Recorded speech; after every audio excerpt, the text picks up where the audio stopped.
And welcome to the video tutorial introducing Streetwise CADuceus. That is our very lightweight CAD system or computer-aided dispatch system for fire and EMS agencies. We want to do mostly introductory information in this particular video, tell you a little bit about CADuceus, what its capabilities are, and give you an initial orientation to the screens that you're going to be looking at. Now, CADuceus is intended to be a lightweight CAD system, meaning that it doesn't have all the full features that many of the more expensive CAD systems, the big legacy CAD systems have. So it does have some limitations, but it is intended to be very affordable and also to be fully interactive with Streetwise CADlink, Streetwise Responder, and Streetwise Smartboards. So if you're using CADuceus along with those products, you do get a fairly full-featured data communication system for fire and EMS.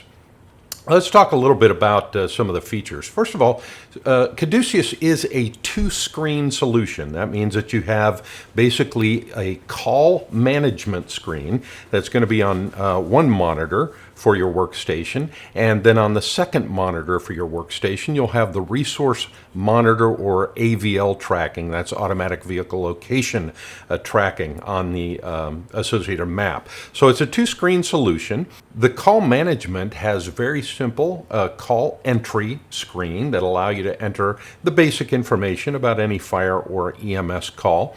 And that does come with instant geocoding that you can use for location verification as you're putting in the call. We do allow customizable incident types, so you can have the specific incidents that your department's familiar with. It does have unit availability tracking and unit assignments, so you'll be able to pull up and link any of the units in your fleet to any specific call. If those units are not available for a call right now, they will not appear in the list, so you can make sure your dispatchers don't inadvertently send the same truck on more than one call.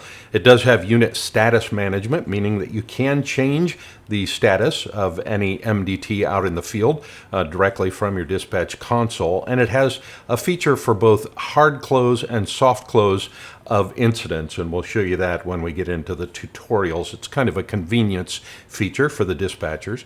Now, there are some limitations, some things we don't do.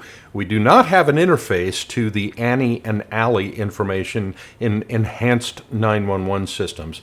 We also don't have what is commonly referred to as run cards or assignment recommendations by incident type. And that means there's also no closest unit assignment, at least not at this point. We hope to add those features later on, but they're not there. And then, of course, we don't have any law enforcement functions whatsoever, so you won't be able to run a driver's license check or a stolen vehicle check or any of that kind of thing. We simply do not support law enforcement functions with this limited feature CAD system. So hopefully that's the introduction. We'll go into more detail as we go through the video tutorials.